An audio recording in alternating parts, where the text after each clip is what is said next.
Hi viewers, welcome to our channel. ప్రస్తుతం మనతో పాటు దాము బాలాజీ గారు సీనియర్ జర్నలిస్ట్ ఉన్నారు. వారితో ఒకసారి మాట్లాడదాం. నమస్కారం సార్. నమస్తే. సార్, నోబెల్ ప్రైజ్ కోసం ట్రంప్ ఎన్నో ప్రయత్నాలు అయితే చేస్తున్నాడు. తన అర్హుడు అని చెప్పేసి, తనకు నోబెల్ ప్రైజ్ రావాల్సిందే అని చెప్పేసి పట్టుబట్టడం కూడా మనం చూస్తూ వస్తున్నాం సార్. మరి వాళ్ళ నోబెల్ ప్రైజ్ అనౌన్స్మెంట్ కాబట్టి ట్రంప్ కు వచ్చే అవకాశాలు ఉన్నాయని చెప్పేసి ప్రచారం అయితే జరుగుతుంది. మరి వచ్చే ఛాన్సెస్ కనిపిస్తున్నాయా?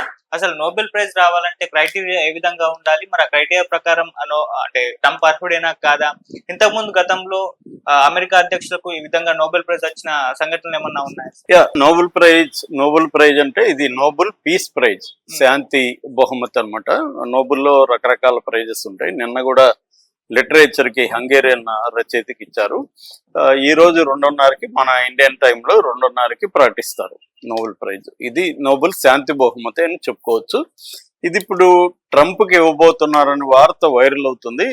2:30కి తెలిసిపోతుంది ట్రంప్ కి ఇస్తారా లేదనేది. కాకపోతే ఏంటంటే ఇక్కడ ట్రంప్ దీనికి అర్హుడా అన్న చర్చ ఇప్పుడు ప్రపంచవ్యాప్తంగా నడుస్తుంది. సో ఇక్కడ ఇంకొక ప్రాబ్లం కూడా ఉంది. ఇదేంటంటే నామినేషన్స్ అనేవి జనవరి 31కి కంప్లీట్ అయిపోయినాయి. అప్పటికి ఈయన వచ్చి వారమే అయింది. నిజానికి ఈయన ఇప్పుడేమంటున్నాడు, నేను యుద్ధాలు ఆపాను, 7 యుద్ధాలు ఆపాను, ఇవన్నీ చెప్తున్నాడు. కానీ అక్కడ నామినేషన్స్ అయిపోయినాయి నిజానికి.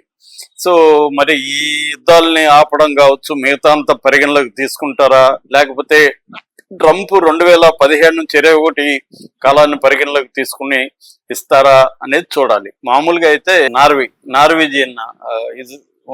నార్వేలో నోబెల్ కమిటీ ఈ రోజు డిక్లేర్ చేయబోతుంది. మామూలుగా వాళ్ళు ఏంటంటే ప్రపంచ శాంతి కోసం ప్రయత్నించిన కృషి చేసిన వాళ్ళకి, అది కూడా సుదీర్ఘకాలం కృషి చేసిన వాళ్ళకి ఎక్కువగా ఈ ప్రైజెస్ ఇస్తారు. సో ఈ ప్రైజు ఇవ్వడానికి ఈయన అర్హత ఏమని చెప్తున్నాడంటే, నేను 7 యుద్ధాలను ఆపాను అని చెప్తున్నాడు. 7 యుద్ధాలు ఏవేవి అంటే ఇండియా పాకిస్తాన్ యుద్ధాన్ని నేనే ఆపానని చెప్తున్నాడు. తర్వాత ఆర్మేనియా అజర్బైజాన్, రువండో కాంగో, తర్వాత Egypt Ethiopia, Israel Iran, Israel పాలస్తీనా, తర్వాత సెర్బియా కొసోవో, ఈ యుద్ధాలని నేనే ఆపానని చెప్తున్నాడు. కానీ ఇప్పుడు ఇండియా పాకిస్తాన్ ఈయన ఆపలేదని ఇండియా అంటుంది.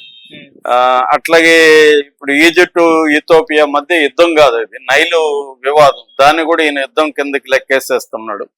అట్లాగే మిగతావి కూడా అవి చిన్న చిన్న గొడవలు తప్ప పెద్ద యుద్ధ స్థాయిలో ఈయన ఆపిందేమి లేదు. మరోపక్క భయంకరమైన ఇజ్రాయెల్ ఊతకోచు కోసి దాదాపు 50-60 వేల మంది గాజాలో పాలస్తీన్లు చంపినప్పుడంతా ఈయన సైలెంట్ గానే చూస్తున్నాడు. మరోపక్క ఇరాన్ మీదకి ఈయనే వారికి ఇండైరెక్ట్ గా ప్రోత్సహించాడు. సో ఒక పక్క ఈయనే చేస్తూ ఇంకొక పక్క ఆపుతున్నట్టు డ్రామాలు ఆడడం అనేది అందరికి తెలుసు. కాకపోతే ఏంటంటే ఇప్పుడు ఈయనకి ఇస్తే బాగుండని కూడా కొంతమంది కోరుకుంటున్నాడు. ఎలాగైనా ఈయన నోబెల్ ప్రైజ్ వచ్చింది కాబట్టి ఫర్దర్ గా యుద్ధాలు ఆపుతాడేమో అన్న ఒక ఆశతో ఈయనకే ఇచ్చేస్తే పోయింది ఈరు. లేకపోతే ఇప్పుడు నాకు ఎలాగో ఇవ్వలేదని ఇంకా యుద్ధాలు రెచ్చగొడతాడేమో ఇతను, అసలే క్రాక్ గై అన్నట్టుగా ఆయనకి ఇచ్చేయండిరా బాబు అన్నట్టుగా చాలా మంది అడుగుతున్నారు. కాకపోతే ఏంటంటే ప్రాబబిలిటీ అనేది 33% ఉందని, అంటే ఎవ్రీ ఇయర్ ఎవరికి ప్రాబబుల్ అనేది కొంతమంది గెస్ చేస్తూ ఉంటారు.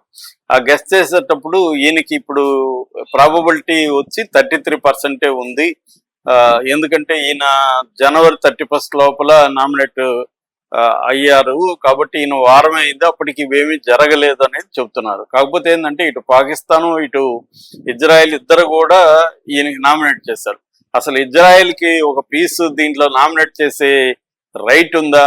ఎందుకంటే అతను నేతను వార్ క్రైమ్స్ లాగా అతను క్రిమినల్ గా ఇంటర్నేషనల్ కోర్టు డిక్లేర్ చేసింది అతను. ఎందుకంటే 50-60 వేల మంది ప్రాణాలు తీసిన వ్యక్తి అతను. అలాంటి అతను ఇంకొక వార్ మాంగర్కి నోబెల్ ప్రైజ్ ఇవ్వమని రికమెండ్ చేయడం. ఇటు పాకిస్తాన్ అంతే, పాకిస్తాన్ ప్రపంచంలో టెర్రరిజాన్ని రెచ్చగొడుతూ ఒక పక్క, మళ్ళీ శాంతి బహుమతి కోసం పాకిస్తాన్ రికమెండ్ చేయడం అనేది సమంజసం అనే చర్చ కూడా నడుస్తుంది.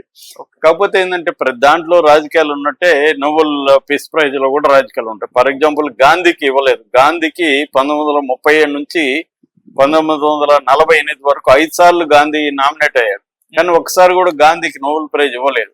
దాని తర్వాత 2006లో నోబెల్ ప్రైజ్ కమిటీలో పనిచేస్తున్న వాళ్ళు గాంధీకి ఇవ్వకపోవడం అనేది చాలా ఘోరమైన విషయం, గ్రేట్ ఒమిషన్ అని అన్నారు. అట్లాగే కెన్సరో వివా మనం బర్మా అని మయన్మార్ లో ఆమె ఎంతో పనిచేసింది, సుదీర్ఘకాలం హౌస్ అరెస్ట్ లో ఉండింది, ఆమెకి ఇవ్వలేదు. అలాగే చాలా మందికి ఇవ్వలేదు. అయితే ఇప్పుడు ట్రంప్ కాకపోతే ఇంకెవరు అర్హులు అంటే ఇద్దరు పేర్లు చెప్తున్నారు. ఇద్దరు అంటే అందులో ఒకటి ఆర్గనైజేషన్, ఒకటి ఇండివిజువల్. మామూలుగా ఏంటంటే ఇప్పటి వరకు 338 నామినేషన్లు వచ్చాయని చెప్తారు. మామూలుగా నోబెల్ కమిటీ నామినేషన్ ని అఫిషియల్ గా అనౌన్స్ చేయదు, అంటే ఎవరెవరు నామినేట్ అయ్యారు అనేది చెప్పదు అనమాట. 50 ఏళ్ళ నుంచి ఈ సంప్రదాయం కంటిన్యూ అవుతుంది. కాకపోతే లీక్ అవుతుంది కదా, అలా లీక్ అయిన సమాచారం మేరకు 338 మంది నామినేట్ అయ్యారని, అందులో 244 మంది వ్యక్తులు ఉంటే 94 ఆర్గనైజేషన్స్ ఉన్నాయని చెప్తున్నారు.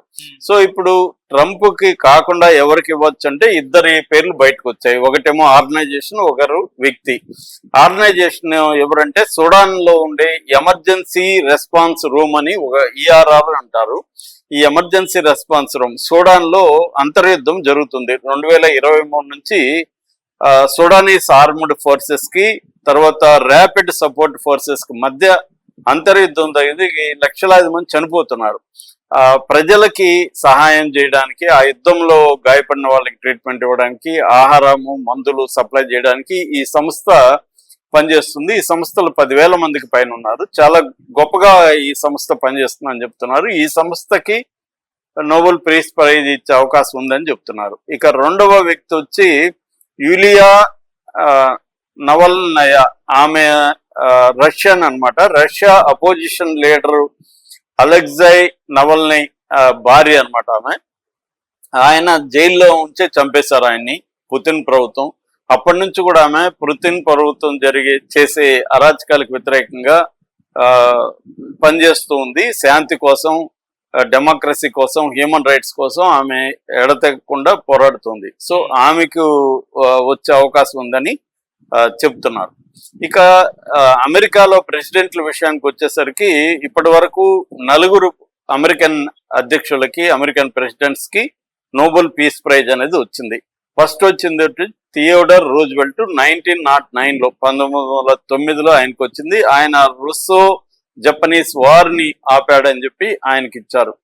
దాని తర్వాత వుడ్రో విల్సన్ 1919లో ఆయనకి ఇచ్చారు. ఆయన లీగ్ ఆఫ్ నేషన్స్ అంటే మొదటి ప్రపంచ యుద్ధం తర్వాత లీగ్ ఆఫ్ నేషన్స్ ని ఫార్మ్ చేసి శాంతిని నెలకొల్పడానికి కృషి చేశాడని ఆయనకి ఇచ్చారు. మూడవది జిమ్మీ కార్టర్ 2002.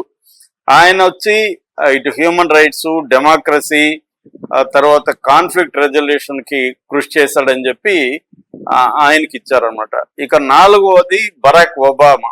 ఈయనకి 2009లో ఇచ్చారు. ఈయన అధికారంలోకి వచ్చిన 12 రోజులకే అవార్డు ఇచ్చేశారు ఆయనకి. ఆయనకి అప్పటికి నిజానికి ఆయన ఏం చేసింది లేదు. ఓన్లీ ఏంటంటే ముస్లిం ప్రపంచం